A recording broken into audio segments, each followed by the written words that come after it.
Tarbiyah Sunnah Channel. Lillah Nyunnah Merenah.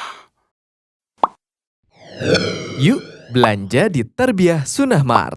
Dengan belanja di Tarbiyah Sunnah Mart, Anda turut berpartisipasi dalam dakwah yang diselenggarakan YTS. Bismillahirrahmanirrahim. Assalamualaikum warahmatullahi wabarakatuh. Alhamdulillah.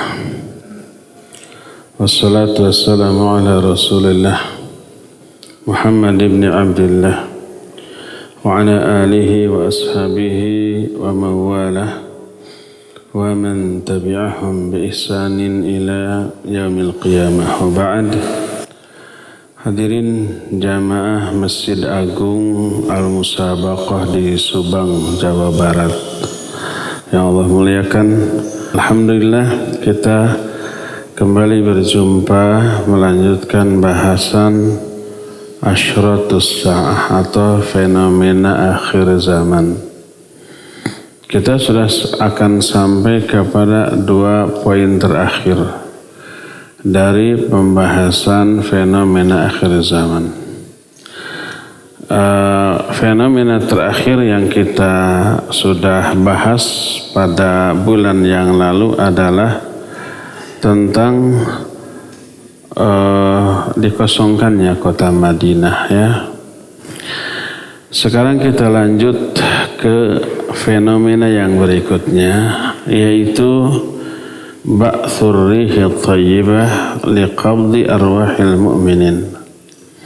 Munculnya angin yang baik, angin yang lembut. Kelembutannya disebutkan lebih lembut daripada sutra. Lalu angin itu merenggut nyawa setiap manusia yang mukmin, walaupun dengan kadar keimanan yang sangat kecil, sekecil debu keimanannya itu, maka kena angin itu akan mati. Apa yang terjadi setelah itu? Yang tinggal hanyalah orang-orang kafir. Orang kafir tidak terpengaruh oleh angin tersebut, sehingga tidak ada lagi seorang pun di muka bumi yang menyatakan Allah. Generasi manusia yang hidup saat itu adalah seburuk-buruk generasi. Di generasi itulah kiamat terjadi. Kengerian, kedahsyatan kiamat itu hanya teralami oleh generasi manusia yang buruk. Surat yang menyatakan idza zulzilatil ardu zilzalaha wa akhrajatil ardu athqalaha, itu terjadi saat itu. Tak ada satupun yang muslim. Angin ini lembut, lebih lembut daripada sutra, karena ini kemuliaan yang Allah berikan kepada hamba-hambanya yang mukmin, tapi hidup di zaman yang penuh fitnah dan penuh keburukan. Ada beberapa hadis yang menerangkan masalah ini. Di antaranya, pertama hadis diterima dari Nawas bin Sam'an. Hadisnya panjang, bercerita tentang fenomena akhir zaman, menceritakan kisah Dajjal, kisah turunnya Nabi Isa, keluarnya Ya'juj dan Ma'juj, dan seterusnya. Lalu Nabi SAW berkata, "Id ba'athallahu rihan tayyibah, fata'khuduhum tahta abatihim, fataqbidu ruha kulli mu'min wa kulli muslim, wa yabqa syirarun nas, yataharajuna fiha taharujal humur, fa'alaihim taqumus sa'ah." Lalu Allah mengirim angin yang baik, yang lembut. Angin ini kemudian masuk ke bawah ketiak-ketiak mereka. Angin ini merenggut ruh setiap mukmin dan muslim. Lalu tetaplah tinggal, tetaplah hidup seburuk-buruk manusia. Keburukan mereka disebutkan yataharajuna taharujul humur. Mereka coba aja bayangkan. Tapi jangan dibayangkan kata. Mereka melakukan hubungan laki dan perempuan seperti halnya keledai di tengah-tengah jalan. Orang lalu lalang di sana, cuek kayak binatang. Manusia terbaik di zaman itu adalah seorang laki-laki bertemu dengan wanita di tengah jalan, lalu mereka saling tertarik, lalu mereka si laki-laki mengatakan, yuk kita lakukan di balik pohon ini, darwedidinya. Itu yang terbaiknya. Bayangkan yang terburuknya. Fa'alaihim taqumus sa'ah. Maka di generasi mereka lah terjadinya hari kiamat. Hadis ini sahih diriwayatkan oleh Imam Muslim dalam kitab Sahih Muslim bab Dzikrud Dajjal. Kedua masih diriwayatkan oleh Imam Muslim tapi diterima dari Abdullah bin Amr. Kalau tadi dari Nawas bin Sam'an. Hadis ini penguat hadis yang tadi. Berkata Rasul sallallahu alaihi wasallam, yakhrujud dajjal, akan keluar dajjal. Fadzakarul hadis. Lalu Nabi SAW melanjutkan hadis tentang dajjal, turunnya Nabi Isa, keluarnya Ya'juj dan Ma'juj sampai hancurnya Ya'juj dan Ma'juj. Lalu beliau bersabda, fayab'atsullahu Isa bin Maryam ka'annahu Urwah bin Mas'ud fayatlubuhu fayuhlikuhu thumma yamkuthun nas sab'a sinin laisa baina ithnaini adawah thumma yursilullahu rihan baridah min qibali Syam fala yabqa ala wajhil ardi ahadun fi qalbihi mithqala dzarratin min khairin aw imanin illa qabadathu hatta law anna ahadakum dakhala fi kabdi jabalin la dakhalathu alaihi hatta taqbidahu. Lalu Allah setelah Dajjal keluar menebar teror, menebar fitnah, menebar syubhat selama 40 hari. Lalu Allah mengutus Isa. Seolah-olah Isa itu adalah Urwah bin Mas'ud. Jadi zaman baheula ada sahabat namanya Urwah bin Mas'ud, kasep, janggotan, gitu ya, soleh. Saya kalah. Kasepna nyok tuh. Nah, Nabi Isa itu mirip itu. Lalu mengejar Dajjal sampai membunuhnya. Lalu Nabi Isa tinggal bersama manusia setelah kematian Dajjal selama 7 tahun. Secara rinci nanti kisah Nabi Isa, kisah Dajjal akan kita terangkan.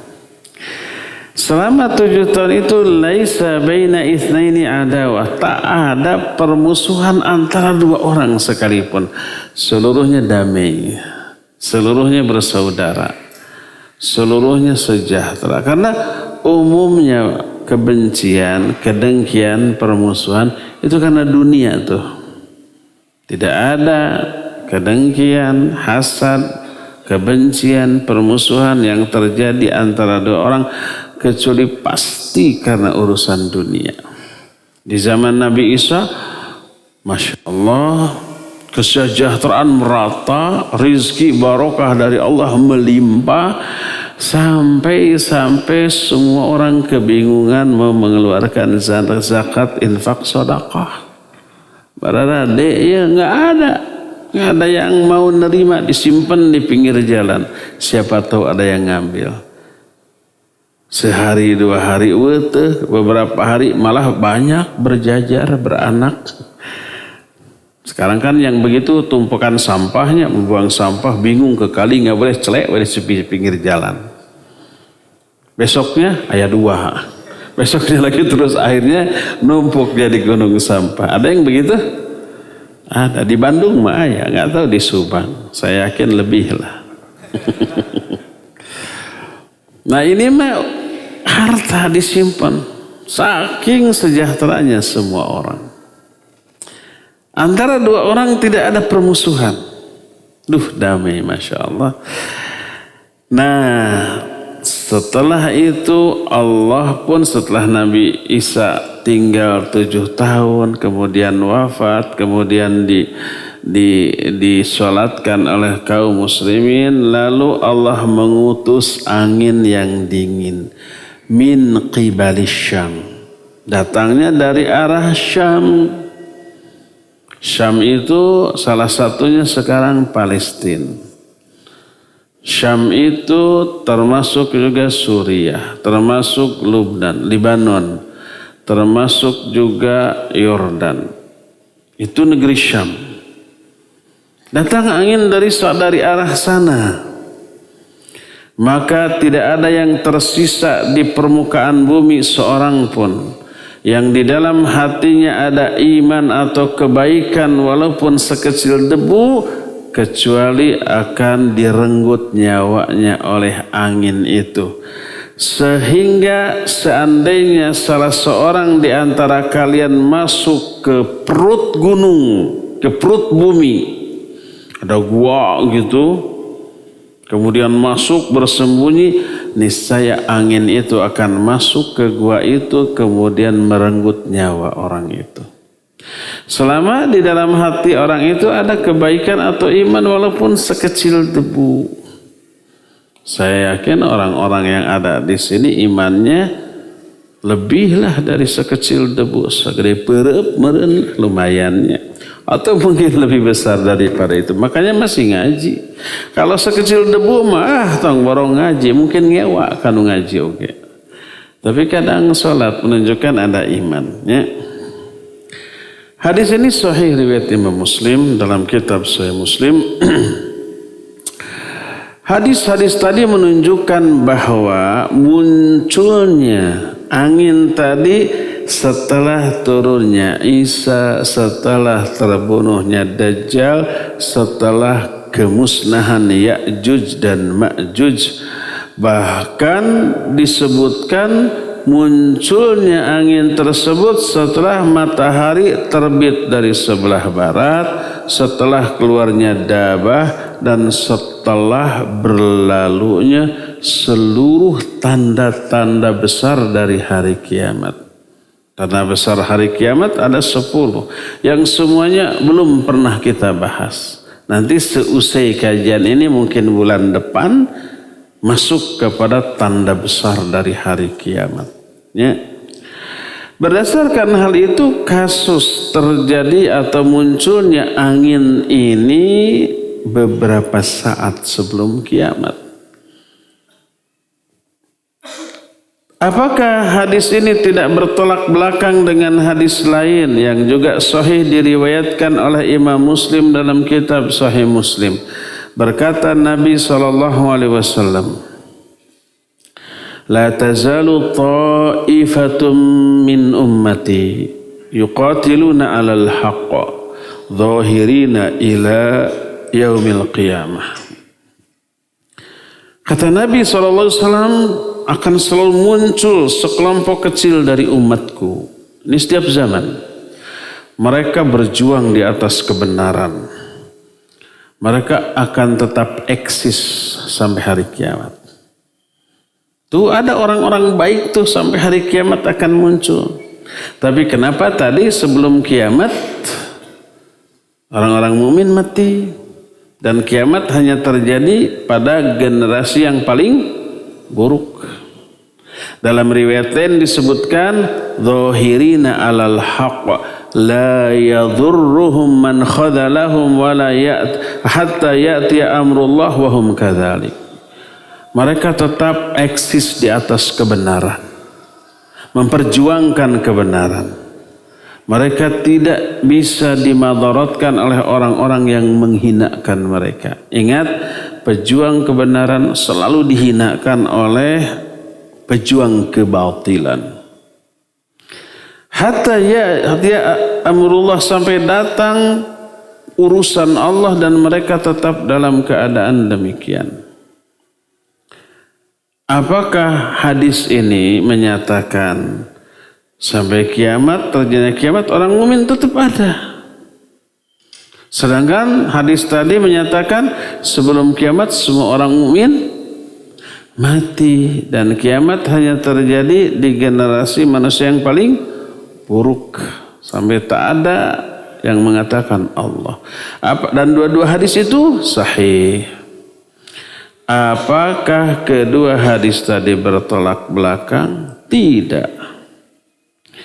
Tapi saling melengkapi, saling menjelaskan bahwa yang dimaksud dengan al-qiyamah, bahwa muncul satu kelompok kecil dari umatku yang tetap berada di atas kebenaran sampai datang kiamat. Maksudnya sampai datang angin yang lembut ini. Angin yang lembut ini datang merenggut setiap orang yang punya iman dalam hatinya, kemudian mati. Itulah yang dimaksud. Setelah itu yang tinggal hanyalah orang-orang kafir. Mereka lebih bejat daripada binatang. Tak ada seorang pun yang menyebut nama Allah Azza wa Jalla di muka bumi ini. Di generasi itulah mereka ini mengalami kiamat. Ada satu hadis, kalau tadi disebutkan angin ini datangnya dari arah mana? Syam. Hadis lain menyatakan angin ini datangnya dari Yaman. Hadis tersebut diterima dari Abu Hurairah radhiyallahu anhu. Juga diriwayatkan oleh Imam Muslim dalam kitab Sahih Muslim. Berkata Rasul sallallahu alaihi wasallam, "Innallaha yab'atsu rihan minal Yaman, al-yanu minal harir. Fala tad'u ahadan fi qalbihi mithqala dzarratin min iman illa qabadathu." Sesungguhnya Allah akan mengutus angin dari Yaman. Angin ini lebih lembut daripada sutra. Angin ini tidak melewatkan seorang pun yang di dalam hatinya ada iman walaupun sekecil debu, kecuali angin ini akan merenggut nyawa orang itu. Hadis ini dari Yaman, sedangkan hadis tadi dari Syam. Dua-duanya menjelaskan angin dan dua-duanya sahih. Jadi yang benar itu dari Syam apa dari Yaman? Dua-duanya ya. Ada dua jawaban para ulama. Pertama, ada dua jenis angin. Angin Syamiyah, kedua angin Yamaniyah. Syamiyah itu yang berasal dari Syam, yang Yamaniyah yang berasal dari Yaman. Waktunya bersamaan dari dua sumber ini datangnya. Makanya dua hadis ini dua-duanya sahih tapi keterangannya berbeda, bukan saling bertolak belakang tapi saling melengkapi, saling menjelaskan. Ini makna pertama. Kedua, mungkin muncul dari salah satu di antara dua tempat, kemudian menuju ke tempat yang kedua, setelah itu menyebar ke seluruh dunia. Kedua-duanya adalah benar. Ya, inilah karakteristik angin lembut yang kelak akan datang pada hari kiamat. Mungkin nggak kita mengalami ini? Wallahu alam, kita tidak tahu ya. Tapi kayaknya masih enggak deh, masih jauh. Karena apa? Karena tanda-tanda kiamat yang 10 itu tanda besar belum muncul satupun. Apa saja? Ya nanti bulan depan kita bahas. Sebagian ulama menyatakan dimulai dari munculnya Imam Mahdi. Sebagian ulama menyatakan dimulai dari munculnya Dajjal. Sebab ini sezaman Imam Mahdi dengan Dajjal ini. Terus yang keduanya turunnya Nabiullah Isa. Ketiganya keluarnya siapa? Ya'juj dan Ma'juj. Keempatnya munculnya Dabbah. Kelimanya munculnya Dukhan. Apa dukhan teh? Asap. Keberapa itu? Kelima, ya. Terus keenam, ketujuh, kedelapan ini terjadi 3 kali goncangan di Jazirah Arab, di timur dan di barat. Terus kesembilannya adalah terbitnya matahari dari mana? Sebelah barat. Sekarang kan tadi dari mana tadi? Masih dari timur. Saya nggak lihat sih. Nah terakhir baru munculnya api. Kalau api munculnya dari Yaman menggiring seluruh manusia untuk berkumpul di Syam. Nah setelah 10 tanda ini berlalu baru muncul angin itu. Mematikan seluruh orang yang memiliki iman dalam hati. Lalu yang tersisa hanyalah orang-orang yang kafir. Di generasi mereka lah kiamat terjadi.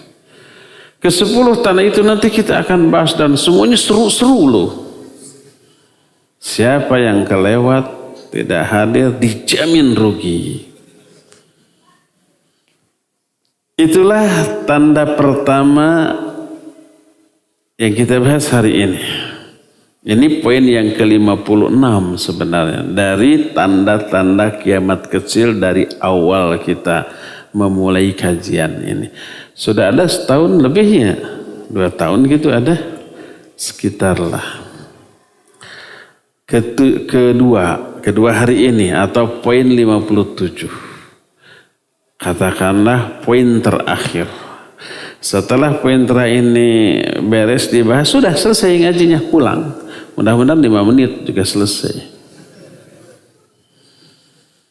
Poin kedua. Istihlalul baitil haram wa hadmul ka'bah. Dihalalkannya Masjidil Haram. Dan runtuhnya Ka'bah. Sekarang Masjidil Haram atau Mekah Madinah disebut dengan sebutan tanah haram. Makna haram itu mulia, terjaga, terpelihara dari keburukan, sehingga diharamkan beberapa perkara di kedua tempat ini, Mekah Madinah. Orang kafir nggak bisa masuk tuh, haram. Jadi kalau ada manusia asing masuk ke sana, ada di perbatasan, ada namanya taftish, diperiksa. Kalau bukan muslim nggak bisa masuk. Di paspornya dan seterusnya, di KTP-nya, ya.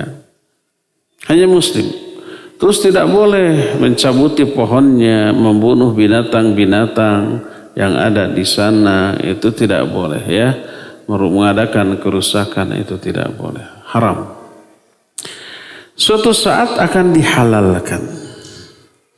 Semua yang haram tadi menjadi halal dan dilakukan. Dan tak ada yang merubah aturan ini kecuali orang muslim sendiri. Tidaklah halal tanah haram kecuali penduduknya lah yang menghalalkan. Mereka kaum muslimin. Bila tanah haram ini sudah dihalalkan, maka tinggal menunggu kebinasaan. Nanti akan muncul penguasa dari Habsyah. Diberi gelar dengan sebutan Dzu Suwaiqataini. Suwaiqataini ini berasal dari kata saqo. Sak itu betis. Kalau betisnya kecil, suwaiqah. Ditambah aja tak marbutah untuk mubalaghah. Suwaiqah. Itu mufrad, tunggal. Kalau musanna atau tasniahnya apa? Suwaiqatain. Dzu suwaiqatain artinya pemilik dua betis yang kecil. Dia ini penguasa dari Habsyah, dari Habsyi, dari Afrika yang sekarang ini dianggap negara terbelakang. Kelak menjadi penguasa dunia. Dan pemimpinnya memiliki kelainan fisik. Kedua betisnya kecil, terus bisa dibayangkan enggak? Kedua keneng naon bahasa Indonesia na keneng. Ini ujung kaki sebelah belakang naon? Tumit. Kedua tumitnya saling mendekat dan kedua ujung jarinya saling menjauh dan mereka berjalan dengan posisi kaki seperti itu. Kebayang enggak?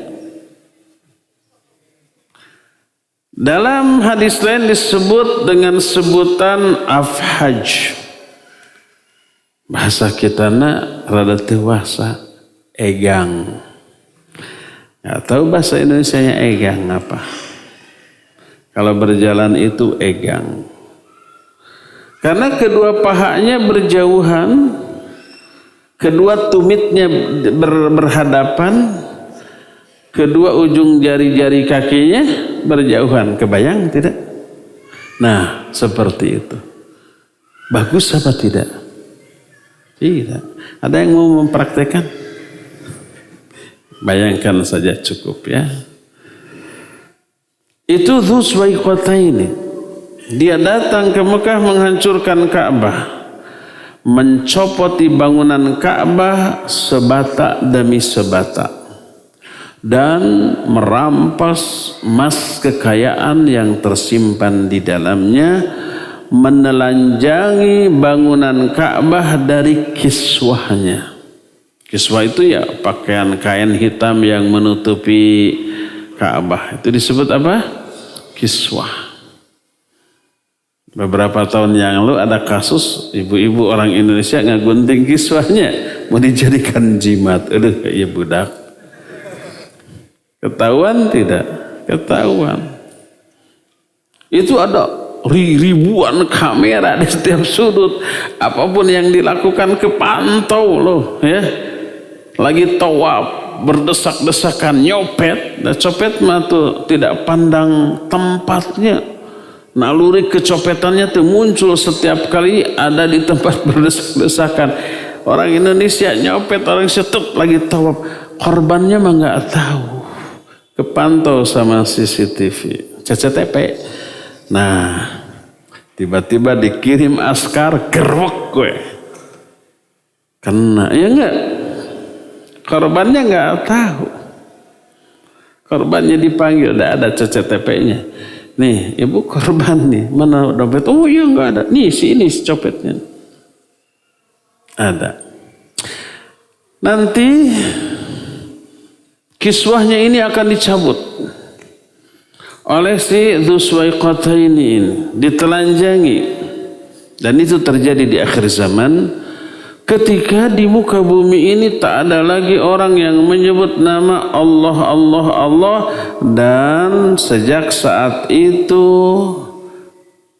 Masjidil Haram tidak lagi makmur sampai kiamat terjadi, sebagaimana diterangkan dalam banyak hadis.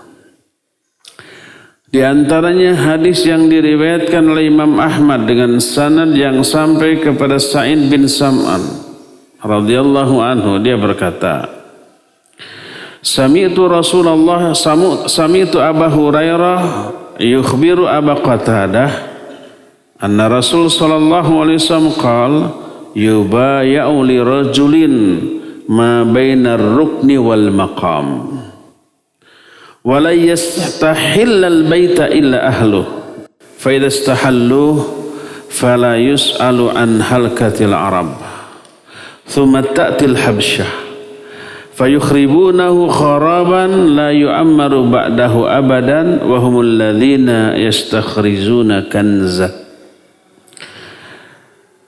Kata Sa'id bin Sam'an, aku mendengar Abu Hurairah radhiyallahu an memberitahukan kepada Abu Qatadah. Abu Qatadah sahabat, orang Arab, bukan orang Tasik yang dimaksud dalam hadis ini ya. Bahula bukan ayana. Abu Hurairah berbicara kepada Abu Qatadah bahwa Rasulullah SAW bersabda, nanti akan dibaiat seorang laki-laki antara ar-ruknu dengan al-maqam. Ar-ruknu yang dimaksud di sini ruknul aswad. Maqam yang dimaksud di sini maqam Ibrahim. Ka'bah ini kan ada 4 rukun. Rukun itu pojok ya. Pertama, pojok yang ada Hajar Aswad disebut ruknul aswad. Kedua, ruknul iraqi. Ketiga, ruknul syami. Nah, dari ruknul Irak ke ruknul Syam itu ada setengah lingkaran tanya. Disebut apa setengah lingkaran itu? Hijr Ismail. Hijr Ismail itu antara ruknul Irak dengan ruknul Syam. Disebut ini ruknul Irak karena kalau ditarik garis lurus ke sana sampai ke Irak. Disebut ruknul Syam karena kalau ditarik garis lurus ke sana sampai ke negeri Syam. Lalu pojok keempat disebut ruknul Yamani. Karena kalau ditarik terus akan sampai ke negeri Yaman. 4 pojok Ka'bah. Pojok pertama ruknul aswad karena ada Hajar Aswad di sana. Pojok kedua ruknul Irak. Ketiga Syam. Keempat Yaman, ruknul Yamani. Antara ruknul aswad dengan ruknul Irak ada maqam Ibrahim. Maqam ya, bukan makam. Bukan kuburan. Oh tuh di Masjidil Haram juga ada kuburan. Kuburan Nabi Ibrahim. Bukan kuburan tapi maqam, bukan makam. Maqam itu berasal dari kata qama yaqumu qiyaman fahuwa qaim. Nah, isim makan itu kata benda yang menunjukkan makna tempat. Disebut maqam. Seperti sajadah bersujud. Tempat sujud apa? Masjid. Ya. Seperti jalasa duduk. Tempat duduk apa? Majlis. Qama berdiri. Tempat berdiri maqam. Maqam Ibrahim artinya tempat berdirinya Nabi Ibrahim berupa 2 buah batu. Batu tempat berdiri Nabi Ibrahim ketika membangun apa? Ka'bah. Telapak kaki, bekas telapak kaki Nabi Ibrahim ada. Sekarang ditutup sama sebuah apa namanya? Ya namanya teh monumen. Kira-kira 2 meter merenannya jangkungna ada kaca di toong teh. Oh iya itu kelihatan bekas telapak kaki Nabi Ibrahim. Sok bisi penasaran ketika tawaf baik ketika umroh ataupun haji, toong tah mana maqam Ibrahim. Oh itu tuh letaknya antara ruknul aswad dengan ruknul Irak. Di sana ada maqam Ibrahim. Tidak nempel di Ka'bah, agak sedikit jauh dari Ka'bah. Kemudian toong, betul telapak kaki ada. Itu maqam Ibrahim. Dalam hadis ini disebutkan akan dibaiat seorang laki-laki. Di mana dibaiatnya? Antara ar-ruknu dengan al-maqam. Maksudnya ruknul aswad dengan maqam. Antara tempat itu tuh. Bayangkan ini Ka'bah ya. Nah, ini Ka'bah. Ini ruknul aswad. Ruknul Irak. Ruknul Syam. Terakhir ruknul Yamani. Maqam Ibrahim tadi dia tah. Jadi dibayat antara ruknul aswad dengan ruknul Yamani. Kira-kira di dia ya. Dibayatlah seorang laki-laki di sana. Dia penguasa Habsyah. Tapi tidak normal secara fisik. Kalau berjalan egang. Kedua tumitnya berdekatan. Kedua ujung-ujung jari kakinya berjauhan. Kebayang kalau berjalan egang dan ngageyot, ngadedod. Itulah Dzu Suwaiqataini.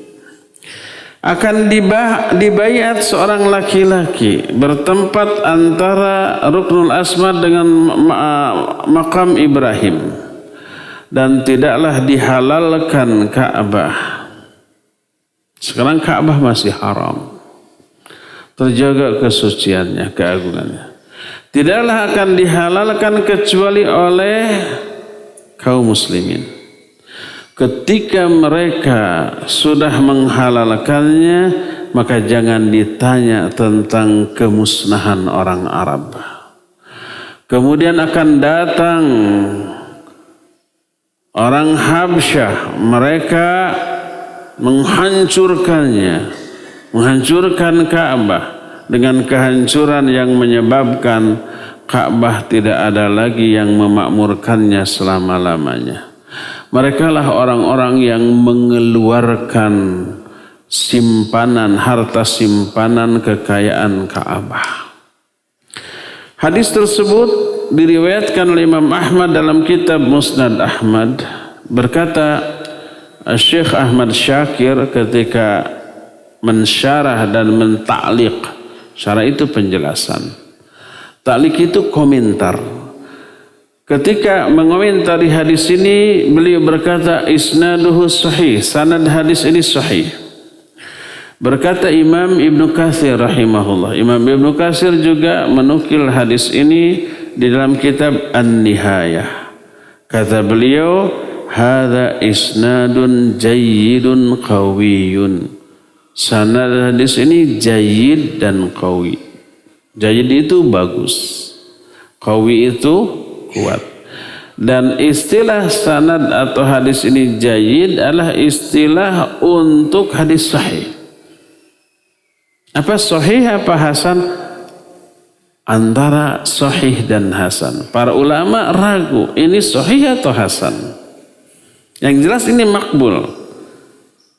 Karena beda tipis antara hadis hasan dengan hadis sahih. Lalu karena tidak mengetahui secara pasti apakah sahih atau hasan, 50-50, mereka menyebut hadis ini jayyid sanadnya. Bagus, diterima. Kemungkinan sahih, kemungkinan hasan. Minimalnya hasan, dan hadis hasan makbul di kalangan para ulama. Hadis ini kata Imam Ibnu Katsir sanadnya jayyid dan qawi, sebagaimana beliau jelaskan dalam kitab An-Nihayah dalam bab Al-Fitan wal Malahim. Ini hadis yang pertama. Kedua, diterima dari Abdullah bin Umar radhiyallahu anhuma. Kalau tadi dari Abu Hurairah dan dari Abu Qatadah. Hadis ini penguat hadis yang tadi. Tapi dari sumber yang berbeda. Tadi dari Abu Hurairah, sekarang dari Abdullah bin Umar. Lebih menguatkannya. Kalau bersumber dari sahabat yang berbeda, disebutnya tabi'. Kalau bersumber dari sahabat yang sama, umpamanya tadi dari Abu Hurairah, sekarang yang kedua juga dari Abu Hurairah, tapi lafadznya berbeda, maka disebut dengan sebutan syahid. Ini ilmu mustalahul hadis. Baik syahid atau tabi', dua-duanya diartikan penguat. Cuma sumber sahabatnya yang berbeda. Kalau syahid dari sahabat yang sama, kalau tabi' dari sahabat yang berbeda. Ini tabi penguat dari Abdullah bin Umar radhiyallahu anhuma. Dia berkata, sami'tu Rasulullah sallallahu alaihi wa alihi wasallam yaqul, yukhribul ka'bata Dzu Suwaiqataini minal Habsyah wa yuslubuha hilyataha wa yujarriduha min kiswatiha walakinni anduru ilaihi usaila ufaida yadribu 'alaiha bimasahatihi wa mu'awwilahi wa ma'ulihi. Rawahu Ahmad. Kata Abdullah bin Umar, aku mendengar Rasul sallallahu alaihi wasallam bersabda, akan menghancurkan Ka'bah dzuswaiqataini, orang yang memiliki dua betis yang kecil dari Habsyah. Dia akan merebut kekayaan Ka'bah. Ini mengisyaratkan kelak di akhir zaman kaum muslimin menyimpan harta kekayaan Baitul Mal berupa emas, perak itu di Ka'bah. Kalau sekarang belum, di Ka'bah nggak ada apa-apa. Masuk ke Ka'bah kosong melompong. Kok saya tahu sudah masuk? Belum. Dari mana? Ada orang yang pernah masuk ke sana memvideokannya dan saya pernah dapat videonya. Di halaman depan, di dalam Ka'bah itu kosong, cuma ada 3 tiang saja. Sudah. Itu yang boleh masuk ke sana hanya kepala-kepala negara Muslim. Ya. Konon Presiden Soeharto rahimahullah dulu pernah masuk ke sana. Kalau nggak salah SBY juga pernah ya. Pokoknya kalau presiden mau ke sana asal bilang boleh. Kalau saya sudah bilang teriak mau masuk Ka'bah, cuek. Tong baru masuk Ka'bah, nyium Hajar Aswad atau mendekati aja susah. Berdesak-desakan ribuan orang di sana ya. Jadi kosong melompong. Tapi nanti akan diisi dengan apa? Harta kekayaan kaum muslimin. Nanti direbut harta kekayaan yang tersembunyi di sana oleh dzuswaiqataini tadi. Wa yujarriduha min kiswatiha. Lalu ditelanjangi Ka'bah itu dari kiswahnya. Diambil juga kiswahnya. Tapi tidak diterangkan apakah mau dibikin jimat atau tidak. Enggak. Wa ka'anni anzuru ilaihi Usaila Ufaida. Seolah-olah aku melihat kepadanya, kepada orang Habsyah ini, karena dideskripsikan oleh Nabi SAW, orang ini Usaila dan Ufaida. Makna Usaila isim tasgir dari asla. Tasgir itu kecil. Seperti tadi saq, betis. Betis yang kecil suwaiqa. Kalbun, apa arti kalbun? Jangan diterjemahkan. Gogog itu terjemahannya.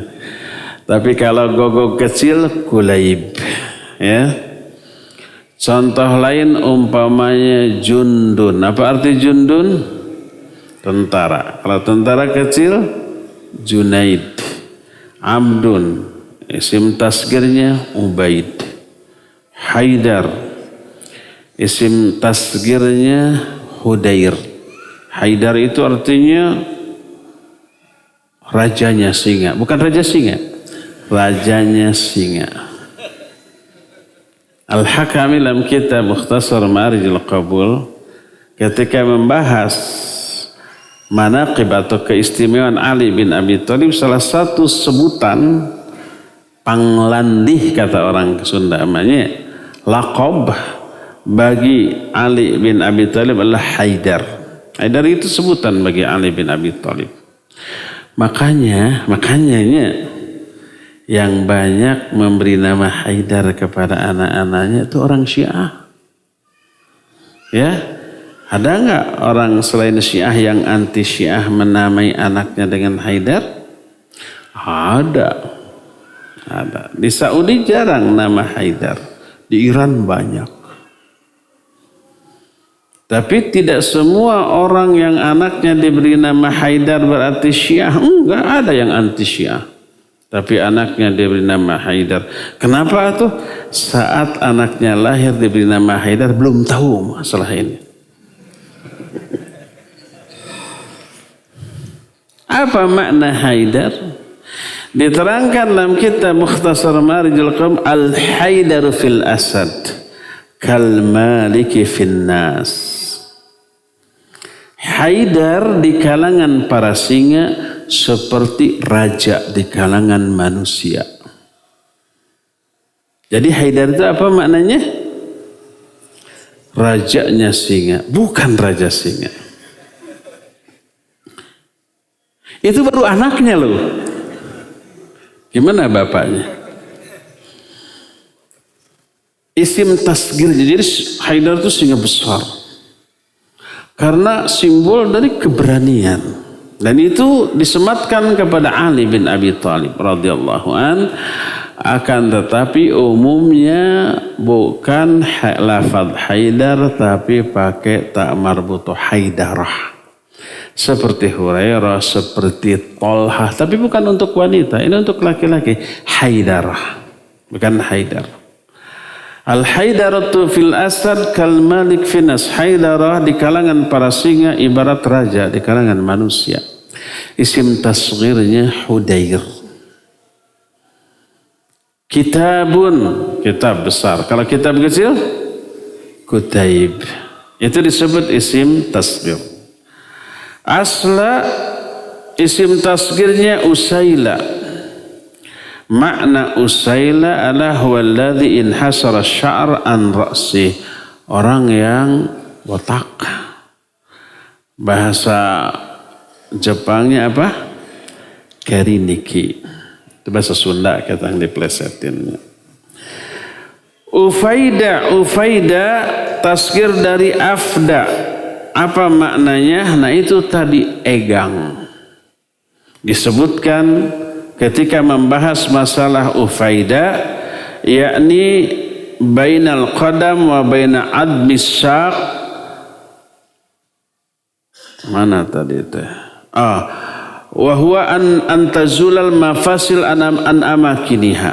Ya. Jadi orang yang kedua tumitnya ini berdekatan, kemudian itu disebabkan karena si engselnya lepas, si sendinya lepas dari engselnya, atau terbalik, engselnya lepas dari sendinya. Yang mana yang benar? Tanya ke dokter ahli ortopedi tulang ya. Nah, itu keadaan atau kondisi fisik dari Dzuswaiqataini tadi. Diriwayatkan oleh Imam Ahmad dan Imam Bukhari dan Imam Muslim dari Abu Hurairah radhiyallahu an, berkata Rasul sallallahu alaihi wasallam, yukhribul Ka'bah Dzuswaiqataini minal Habsyah. Akan menghancurkan Ka'bah orang yang memiliki dua betis yang kecil berasal dari Habsyah. Dalam hadis lain yang diriwayatkan juga oleh Imam Bukhari, Muslim dan Imam Ahmad dari Ibnu Abbas radhiyallahu anhuma, Nabi SAW bersabda, ka'anni anzuru ilai aswad afhaj yang khuduha hajaron yakni al-Ka'bah. Kata Nabi SAW, seolah-olah saya melihat dia. Ada gambaran tentang Dzuswaiqata ini, dia aswad, hitam. Karena orang Habsyah, Afrika, Ethiopia sekarang, Somalia, Ethiopia, Somalia, orang-orang Afrika, hitam dan afhaj.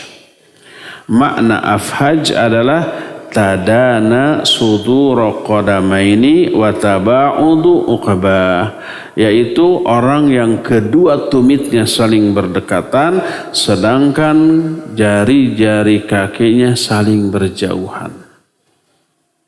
Dan dalam riwayat lain dari Ibnu Athir, al-fahaj taba'udu ma bainal fakhidaini. Orang yang kedua pahanya itu saling berjauhan. Kedua paha saling berjauhan, terus yang berdekatannya apa? Kedua tumit dan kedua ujung jarinya berjauhan. Kalau berjalan apa tadi? Egang. Singkang. Aku seolah-olah melihat dia. Dia hitam, dia egang, yang khuduha hajaron yakni Ka'bah. Dia mempreteli, meruntuhkan Ka'bah sebata demi sebata sampai hancur. Masih hadis riwayat Imam Ahmad dari Abu Hurairah radhiyallahu an, berkata Rasul sallallahu alaihi wasallam, fi akhir zaman yadharu dhu suwaiqataini 'alal Ka'bah, qal hasibtu annahu qal fayahdimuha. Di akhir zaman akan muncul pemilik dua betis yang kecil menyerang Ka'bah dan kemudian menghancurkannya. Maka setelah Ka'bah hancur, tak ada lagi orang yang bisa memakmurkan. Karena sebelum itu pun Ka'bah ini sudah tidak ada lagi yang memakmurkannya. Siapa? Karena semua orang tidak ada lagi yang menyatakan Allah. Tidak ada lagi orang yang memiliki iman. Padahal tujuan diciptakannya jin dan manusia untuk apa? Ibadah kepada Allah. Ketika tak ada satupun orang ibadah, maka tak ada lagi arti dari kehidupan ini. Ya tinggal hancur saja. Dihancurkan oleh Allah Azza wa Jalla. Ya. Timbul pertanyaan, tidakkah hadis-hadis tadi bertolak belakang dengan ayat? Ayat yang dimaksud surah Al-Ankabut ayat 67. Di ayat itu Allah Azza wa Jalla menyatakan awalam yarau anna ja'alna haraman amina. Tidakkah mereka melihat bahwa kami telah menjadikan negeri haram ini negeri yang aman. Maka ini negeri yang aman. Terus dulu sebelum Ka'bah jadi kiblat kaum muslimin, sebelum Islam lahir, Ka'bah dilindungi oleh Allah dari upaya orang yang akan menghancurkannya. Salah satunya siapa? Raja Abraha dengan pasukan gajah. Diserbu Ka'bah ini untuk dihancurkan. Biasa, kepentingan politik dan ekonomi. Apa pertimbangan Raja Abraha? Dia ingin kiblat manusia penyembah agama manapun itu beralih dari Ka'bah di Mekah ke negeri Syam. Sehingga orang-orang yang akan beribadah ke negeri Syam melalui negeri yang mereka kuasai, sehingga secara ekonomi menjadi hidup, meningkat taraf ekonominya ya. Banyak yang belanja, yang bertransaksi, jual beli gitu kan. Kalau masih di mana? Masih di Mekah, negara mereka tidak akan pernah dilewati orang. Makanya hancurkan aja Ka'bah biar pindah ke Syam. Maksud ke Syam adalah ke Baitul Maqdis di Palestina. Dan itu bagian dari negeri Syam. Maka mau dihancurkan. Saat itu belum menjadi kiblatnya kaum muslimin. Islam pun belum ada. Tapi Allah melindungi. Maka pasukan gajah ini diserbu oleh burung-burung yang membawa batu dari sijil. Burung apa namanya? Ababil. Allah berfirman, tarmihim alam tara kaifa fa'ala rabbuka bi ashabil fil. Alam yaj'al kaidahum fi tadlil. Wa arsala alaihim tayran ababil tarmihim bihijaratin min sijil. Faja'alahum ka'asfin ma'kul. Allah lindungi itu. Pada saat itu belum menjadi kiblatnya kaum muslim. Bagaimana setelah itu menjadi kiblat kaum muslimin, dijadikan pusat peribadatan kaum muslimin seluruh dunia, Allah membiarkan Ka'bah dihancurkan oleh orang-orang dari Habsyah. Tidak aman lagi dong. Padahal ayat menyatakan awalam yarau anna ja'alna haraman amina. Tidakkah mereka melihat bahwa kami telah menjadikan haram ini negeri yang aman. Kata Makkah ini negeri yang aman. Dijawab oleh para ulama, sesungguhnya hancurnya Ka'bah terjadi di akhir zaman menjelang kiamat. Karena di saat itu tak ada lagi seorang pun yang menyebut nama Allah, Allah, Allah. Makanya disebutkan tak ada lagi yang memakmurkan Masjidil Haram sampai selama-lamanya. Sampai kiamat terjadi. Ya. Padahal ayat dalam surah Al-Ankabut ayat 67 tadi tidak menunjukkan bahwa itu akan terus terjadi sampai akhir zaman, tidak. Terlebih realita, ini realita sejarah menjelaskan bahwa Ka'bah pernah diserang dan dikuasai oleh orang-orang fasik. Pernah mendengar sekte Quramitah? Ya. Itu pernah menyerang Ka'bah. Ka'bah pernah diserang berkali-kali dan penyerangnya berhasil. Salah satunya adalah Al-Quramitah ini di abad keempat Hijriah. Mereka menyerang Ka'bah, membunuh kaum muslimin di tempat tawaf, bayangkan. Di sekitar Ka'bah. Mereka pun mencopot Hajar Aswad. Hajar Aswad digondol oleh mereka, dibawa ke negeri mereka dan disimpan di sana selama 22 tahun. Itu terjadi pada abad keempat Hijriah. Setelah 22 tahun baru dikembalikan ke Ka'bah dan ditempelkan lagi. Dan mereka tidak dihancurkan oleh pasukan Ababil. Burung Ababil yang pernah menghancurkan pasukan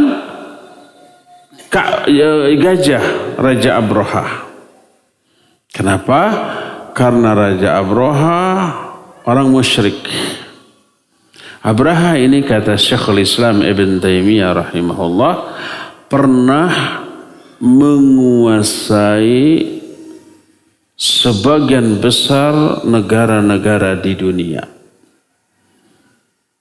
Dan dia penyembah berhala. Nah, dia orang musyrik. Ketika orang kafir, orang musyrik mau menghancurkan Ka'bah, Allah tidak diam. Tapi ketika yang berbuat adalah kaum muslimin yang menisbatkan diri kepada Islam, ya Allah tidak binasakan mereka. Seperti orang Quramitah ini. Mereka menisbatkan diri kepada Islam. Quramitah ini nisbat kepada seorang namanya Hamdan bin Qurmit. Itu salah satu sekte sufi di kalangan orang-orang Syiah. Mereka tinggal di Kufah. Oleh karena itulah mereka disebut dengan sebutan Quramitah. Mereka ini pada tahun 318 yaitu abad keempat Hijriah menyerang Ka'bah. Di hari Tarwiyah mereka menyerang para jamaah haji. Lagi musim haji. Hari Tarwiyah itu tanggal berapa? Tanggal 8. 8 Dzulhijjah. Kalau tanggal 9 hari apa? Hari Arafah. Kalau tanggal 10 hari apa? Idul Adha. Jadi hari Nahar, hari penyembelihan. Kalau tanggal 11, 12, 13 hari apa? Tasyrik. Semuanya di bulan haji, di bulan Dzulhijjah. Pada waktu hari Tarwiyah mereka menyerang dan membunuhi kaum muslimin para jamaah haji dari seluruh dunia. Mereka menghalalkan darah dan harta mereka. Harta mereka dirampas. Darah mereka ditumpahkan. Mereka memburu seluruh manusia sampai ke Masjidil Haram, sampai ke dalam Ka'bah, sampai di tempat tawaf dijadikan ajang jagal menyembelih kaum muslimin yang sedang melakukan haji. Mereka mencopot Hajar Aswad dari Ka'bah. Mereka menelanjangi Ka'bah dari kiswahnya. Dan mereka membawa Hajar Aswad ke negeri mereka di Kufah dan ditahan di sana selama 22 tahun. Ini diterangkan oleh para ulama dalam kitab-kitab tarikh, dalam kitab-kitab sejarah. Tapi mereka mengaku Islam. Jadi selama itu dilakukan oleh sama kaum muslimin, Allah tidaklah bertindak. Walaupun itu perbuatan yang nyata-nyata fasik dengan kadar kefasikan yang besar. Tapi setelah itu kehormatan dari Masjidil Haram dan Ka'bahnya dikembalikan. Sampai sekarang tak ada satupun tempat di dunia ini yang tidak pernah sepi dari orang kecuali Ka'bah. Setiap detiknya. Saya mau tawaf mencium Hajar Aswad biar sepi tengah malam jam 12 jam 1. Sok kadinyata. Pajejel tuh. Apa pajejel teh? Berdesak-desakan, ya. Tidak pernah terlewat satu detik kosong dari orang yang tawaf, ya. Bahkan di luar musim haji dan umrah. Tetap saja ada.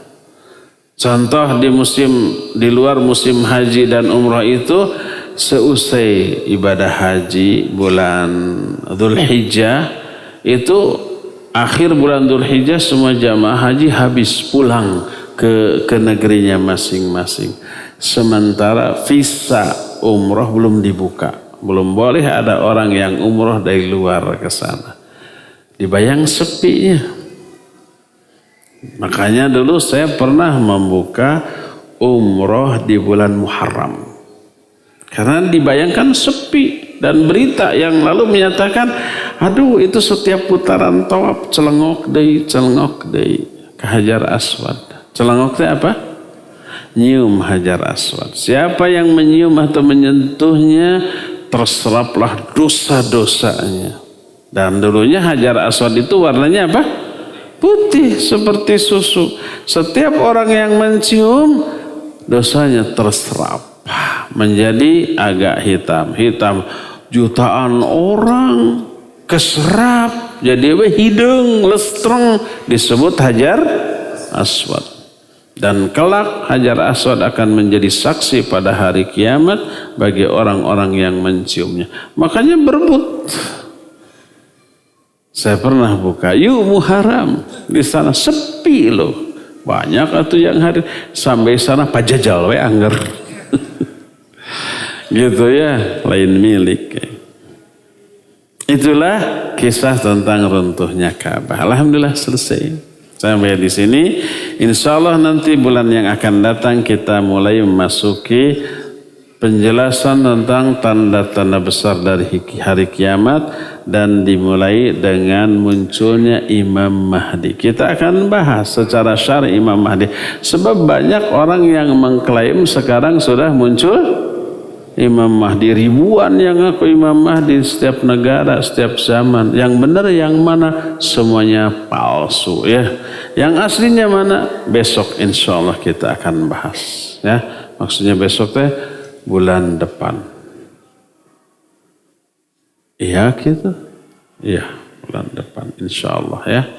Sekarang cukup sampai di sini dan kita masih punya sisa waktu 9 menit untuk bertanya jawab. Wassallallahu ala nabiyina Muhammadin wa ala alihi wa ashabihi wassalam. Silakan kalau ada pertanyaan diajukan. Pertanyaan pertama. Angin yang lembut akan merenggut semua orang yang punya iman dan muncul setelah matahari terbit dari barat. Pertanyaan. Ketika matahari muncul dari barat, pintu tobat ditutup. Apakah mulai hari itu masih ada orang beriman? Masih. Yang dimaksud pintu tobat tertutup bagi 2 orang. Pertama orang yang tadinya kafir. Pas matahari terbit dari barat masuk Islam, nggak diterima keislamannya. Kedua, orang muslim yang fasik, banyak melakukan dosa. Tunggul dirurut, catang dirumpak, serba dilabrak. Pas matahari terbit dari barat, mereka tobat. Tobatnya nggak diterima. Tapi dia punya iman? Punya. Makanya tobat ya. Jadi masih ada iman. Adapun orang yang sebelumnya mukmin kemudian melakukan amal ibadah dan kebaikan, pas matahari terbit dari barat mereka masih melakukan ibadah dan kebaikan, itu mah diterima. Yang tidak diterima teh taubatnya orang-orang yang sebelum itu tidak taubat, atau keislaman orang kafir yang sebelum matahari terbit dari barat mereka masih kafir, itu tidak diterima. Adapun amal baik, amal ibadah yang dilakukan oleh orang-orang mukmin maka terus diterima walaupun matahari terbit dari barat. Lebih rincinya nanti insya Allah pas akan membahas bab tersebut. Syukran. Saya Pak, sini Pak. Mau? Terima kasih. Mau nanya, silakan. Materi ceramah yang sangat menarik dan selalu menarik. Kalau tidak salah itu ada ucapan Rasulullah yang mengatakan bahwa umur umatku tidak akan sampai tahun 1500 Hijriah. Andai kata hadis ini sahih, dikaitkan dengan sekarang tahun 1441, berarti tinggal sebentar lagi. Ini bagaimana Pak tanggapan Bapak? Terima kasih. Barakallahu fiik. Pertanyaan itu pernah diajukan di sini? Pernah. Pernah dijawab? Pernah. Saya ada tulisannya panjang membantah itu. Hadis tadi benar, tidak benar. Benar tidak benar ya. Tidak benar ada hadis itu bahwa umur umatku 1500 tahun. Tidak benar hadisnya demikian. Ini sudah menyebar dan bantahan dari para ulama sudah gencar. Cuma ada cumanya. Berita hadis ini menyebar, bantahannya tidak menyebar. Itu tidak berimbang sehingga orang tetap salah paham. Ya, hadis itu tidak benar. Usia umatku 1500 tahun itu la aslalahu, tidak ada asalnya. Ya. Kalau nggak salah dulu pernah ada yang minta tulisan itu dan sudah saya kasih, sudah saya kirim. Masih ada di HP saya karena banyaknya orang yang bertanya masalah itu. Siapa yang mau saya kirimkan nanti ya. Itu panjang, bisa 2 jam, nanti bisa kita membahas benarkah umur umatku hanya 1500 tahun, itu bisa 2 jam membahasnya. Tidak bisa dijawab dalam tanya jawab. Kalau mau sepakat kayak anggota dewan, bulan depan ngebahas itu, hayu ya.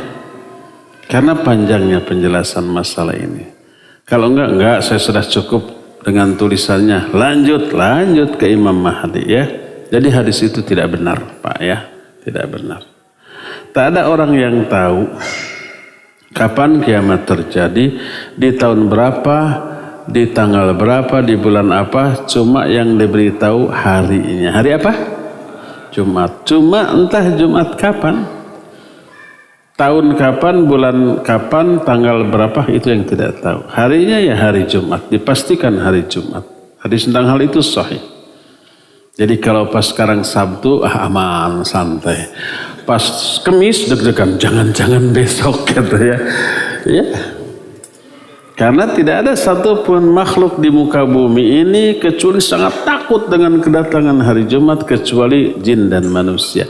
Cuek ribuan kali Jumat mampir di kehidupannya, cuek dah tuh.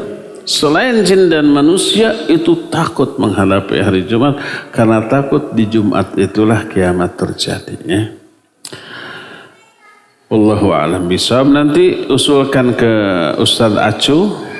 Nanti Ustadz Acu memberitahukan ke saya materi bulan depan, umur manusia atau umur umat ini benarkah 1500 tahun. Kita akan bahas dari sisi sanad hadis itu dan matan hadis itu menurut penjelasan para ulama ya, insyaallah. Assalamualaikum warahmatullahi wabarakatuh. Waalaikumsalam warahmatullahi. Saya minta doanya dari Ustadz dan semua orang soleh yang hadir di masjid ini untuk kesehatan, keselamatan istri saya dan janin yang dikandungnya. Dan agar Allah memudahkan proses persalinan nanti yang insya Allah tinggal menunggu hari. Dan agar Allah jadikan anak saya nanti menjadi anak yang soleh jika laki-laki dan solihah jika anak perempuan. Ya, semoga dilancarkan persalinannya, semoga sehat ibunya dan anaknya, dan semoga ayahnya sabar 40 tahun. 40 hari ya. Tidak uring-uringan. Dan semoga anaknya menjadi anak yang soleh atau solihah, menjadi hafid atau hafidhah, ustadz atau ustadzah ya. Amin. Tentang seorang istri yang ikut jualan membantu suami, apakah hal ini termasuk tanda kiamat? Sudah pernah kita bahas? Iya, betul. Di antara tanda kecil dari hari kiamat, seorang istri membantu suaminya dalam berjual beli. Iya. Apakah ini menunjukkan haramnya si istri ikut jual beli? Tidak. Boleh. Ini hanya menunjukkan fenomena yang akan terjadi di akhir zaman. Kalau itu sudah terjadi, kiamat sudah dekat. Ya, itu sebagai tanda kecil dari hari kiamat, dan itu pernah kita bahas dan hadis tentang hal itu sahih.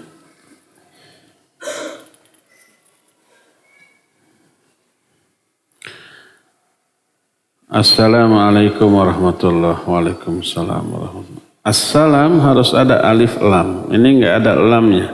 Alif langsung sin. Assalam. Tidak ada alif lam. Assalam. Alif, lam, sin, lam, alif, mim. Saya mau bertanya Ustaz di luar tema. Mangga. Apakah ada penyebab pembatal syahadat kita selama ini? Mohon penjelasan. Kita ini siapa? Nggak tahu. Kalau saya pribadi, seingat saya nggak ada ucapan atau perilaku saya yang membatalkan syahadat saya, belum. Kalau ingat mah tuh pasti tobat. Terus kalau di diri saya sebagai penanya, kenal oge henteu. Ada nggak pembatal syahadat? Ya ada. Apa saja? Ini juga materi yang harus dibahas beberapa kali pertemuan. Yang jelas syirik, kufur itu menyebabkan murtad, batal syahadatnya ya. Menyembah kepada selain Allah Azza wa Jalla, ruku dan sujud dalam rangka ibadah kepada selain Allah Azza wa Jalla, itu termasuk pembatal syahadat. Gugur syahadatnya, murtad dia dari ajaran Islam ya. Itu hukum asal. Nah, nanti ada rincian bagaimana kalau orang nggak tahu bahwa itu teh membatalkan syahadat karena kebodohan. Apakah dia murtad, keluar dari Islam, harus syahadat lagi karena syahadatnya batal? Ini jadi polemik di kalangan para ulama. Sebagian ulama menyatakan ada uzur bil jahl, sebagian lagi menyatakan tidak. Uzur bil jahl itu kebodohan menjadi uzur dimakluminya dan dimaafkannya perbuatan orang itu walaupun melakukan atau mengucapkan perbuatan syirik, tapi dia tidak tahu bahwa itu syirik, yang apabila tahu pasti tidak akan dilakukan, maka dia tidak dianggap murtad, tetap muslim. Dalilnya salah satunya adalah hadis tentang Dzatu Anwat. Dzatu Anwat itu semacam jimat. Para sahabat berkata kepada Nabi SAW, ya Rasulullah, ij'al lana dzata anwat kama lahum dzatu anwat. Wahai Rasulullah, buatkan untuk kami dzatu anwat. Mereka juga punya dzatu anwat, orang-orang kafir, orang-orang musyrik. Tolong bikin. Dzatu anwat itu benda yang terbuat dari kayu, terus dipakai menggantung senjata, pedang, panah, tombak, perisai. Kalau digantung di sana jadi jadi apa? Sakti gitu. Gerak sendiri kayak gitu. Jadi banginan. Sekali sabat langsung mati. Asal kena.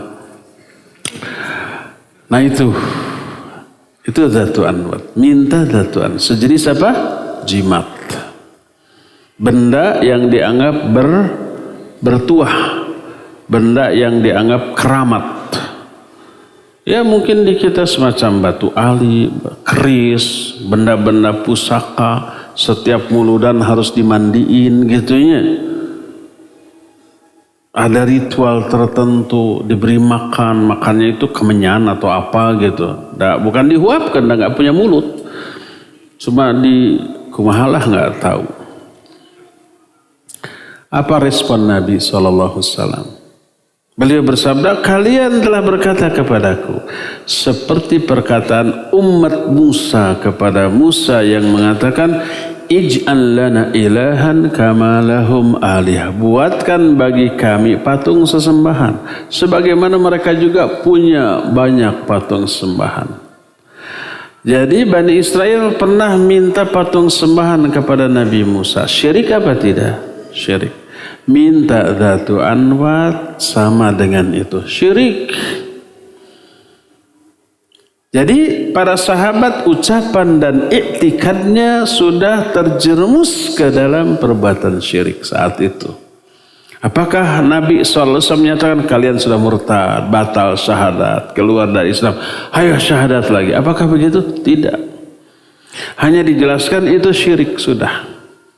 Tidak dituntut mengucapkan 2 kalimat syahadat lagi. Menunjukkan walaupun terjerumus dalam iktikad dan ucapan yang syirik, tapi karena kebodohan, karena ketidaktahuan ditolerir, dimaklumi, dimaafkan dan tidak dianggap murtad. Ini salah satu dalil yang menunjukkan adanya udzur bil jahal. Ada nggak orang sekarang melakukan perbuatan syirik tapi bodoh, nggak tahu, disangkanya ibadah? Ada banyak karena nggak ngaji. Sekali diberitahu ngamuknya luar biasa. Anak baru kencur, oleh kene, budak bau jari ngauk, terus kokolot begog, mapatahan kakolot nugas aki-aki. Ada yang begitu? Banyak. Kumaha nu kitu tapi kasebeleun teh memang teh kasebeleun tapi kumaha deui dah kolot urang deui. Sampai di sini insyaallah kita jumpa kembali di 1 bulan yang akan datang. Subhanakallahum bihamdik asyhadu an la ilaha illa ant astaghfiruka wa atubu ilaik walhamdulillah rabbil alamin. Wassalamualaikum warahmatullahi wabarakatuh.